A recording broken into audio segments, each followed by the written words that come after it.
প্রভাব খাটিয়ে একই পরিবারে আবাসের তিনটি বাড়ি কাঠগড়ায় তৃণমূল নেতা রামকুমার গাঙ্গুলি। বীরভূমের লাভপুরের কাজীপাড়ার ঘটনা। বাংলা আবাস যোজনা প্রকল্পে দুর্নীতির অভিযোগ, বিডিওর কাছে লিখিতভাবে অভিযোগ দায়ের হয়েছে। তদন্তের আশ্বাস ব্লক প্রশাসনের। তৃণমূল বিধায়ক অভিজিৎ সিনহার ঘনিষ্ঠ এই রামকুমার। প্রভাব খাটিয়ে একই পরিবারে আবাসের তিনটি বাড়ি কাঠগড়ায় তৃণমূল নেতা রামকুমার গাঙ্গুলি। বীরভূমের লাভপুরের কাজীপাড়ার ঘটনা। প্রভাব খাটিয়ে একই পরিবারে আবাসের তিনটি বাড়ি করা হয়েছে।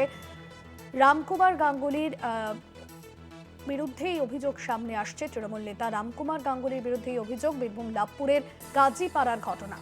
বাংলা আবাস যোজনা প্রকল্পে দুর্নীতির অভিযোগ, বিডিওর কাছে লিখিতভাবে অভিযোগ দায়ের করা হয়েছে। তদন্তের আশ্বাস ব্লক প্রশাসনের। তৃণমূল বিধায়ক অভিজিৎ সিনহার ঘনিষ্ঠ এই রামকুমার। বীরভূমের লাভপুরের কাজীপাড়ার ঘটনা। মনা বীরবংশী রয়েছেন ফোন লাইনে। মনা, বাংলা আবাস যোজনা প্রকল্পে দুর্নীতির অভিযোগ, ইতিমধ্যেই বিডিওর কাছে অভিযোগও দায়ের করা হয়েছে। বিডিও কি পদক্ষেপ নিয়েছে, প্রশাসনের তরফে কি পদক্ষেপ নেওয়া হচ্ছে? দেখো, বীরভূম জেলার লাভপুর ব্লকের ঘটনা। ইতিমধ্যেই বিডিওর কাছে লিখিত অভিযোগ জমা পড়েছে এবং বিডিও শিশুতোষ প্রামাণিক তিনি যেটা জানাচ্ছেন যে ইতিমধ্যেই একটি তদন্ত কমিটি গঠন করা হয়েছে এবং তদন্ত প্রক্রিয়া সেটা কিন্তু শুরু করে দেওয়া হয়েছে। এই ঘটনায় যদি যে অভিযোগ সামনে এসেছে সেটা যদি সত্যতা থাকে, তাহলে যে ব্যক্তি এই ঘটনা ঘটিয়েছে বা এই ঘটনার সাথে যারা রিলেটেড তাদের কঠোর ব্যবস্থা নেওয়া হবে এবং যার বিরুদ্ধে মূলত অভিযোগ উঠে আসছে তুমি বুঝতে পারছো, রামকুমার গাঙ্গুলি তিনি হচ্ছেন লাভপুর বিধানসভার অন্তর্গত কাজীপাড়া যে অঞ্চল, তৃণমূল কংগ্রেস অঞ্চল, সেই অঞ্চলেরই তিনি কোর কমিটির সদস্য। তার বিরুদ্ধেই মূলত অভিযোগ। এই রামকুমার গাঙ্গুলি, তার দাদা এবং তার বাবা একই পরিবারে রাজ্য সরকারের বাংলা আবাস যোজনা যে প্রকল্পের বাড়ি, সেই প্রকল্পের বাড়ির তিনটে বাড়ি প্রকল্পের টাকা সেই তারা কিন্তু পেয়েছেন, এমনটাই কিন্তু অভিযোগ। এবং এই অভিযোগে সংশ্লিষ্ট বিজেপি নেতৃত্ব লাভপুর ব্লক প্রশাসনের কাছে তারা দ্বারস্থ হয়েছেন এবং পুরো বিষয়টি তদন্ত প্রক্রিয়ার জন্য কিন্তু আবেদন করেছেন। অবশ্যই দেখো, আমরা এই ঘটনা নিয়ে ওই অভিযুক্ত তৃণমূল নেতা রামকুমার গাঙ্গুলি তার সঙ্গে কথা বলেছিলাম।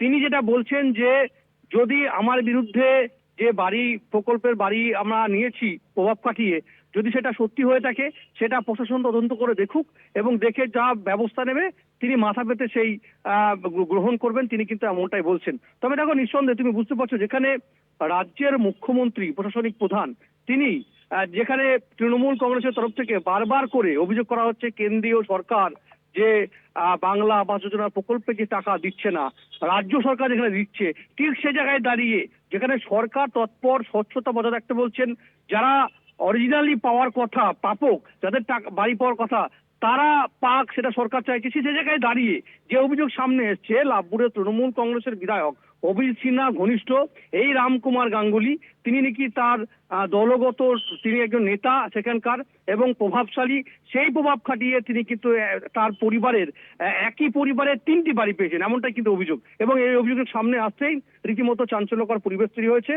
যেটা তোমাকে বলছিলাম যে ইতিমধ্যেই অভিযোগ জমা পড়েছে এবং ব্লক প্রশাসন তারা কিন্তু এই তদন্ত প্রক্রিয়া শুরু করেছে এবং যদি ঘটনায় দেখা যায় যে হ্যাঁ এটা সত্য, তাহলে কিন্তু প্রশাসন কঠোর ব্যবস্থা নেবে, এমনটা কিন্তু প্রশাসনের দাবি করা হয়েছে। তবে সব মিলিয়ে এলাকায় কিন্তু একটা চাঞ্চল্যকর পরিবেশ তৈরি হয়েছে, সেটা কিন্তু বলা যেতে পারে। ভাস্বতী, সঙ্গে থাকো মনা।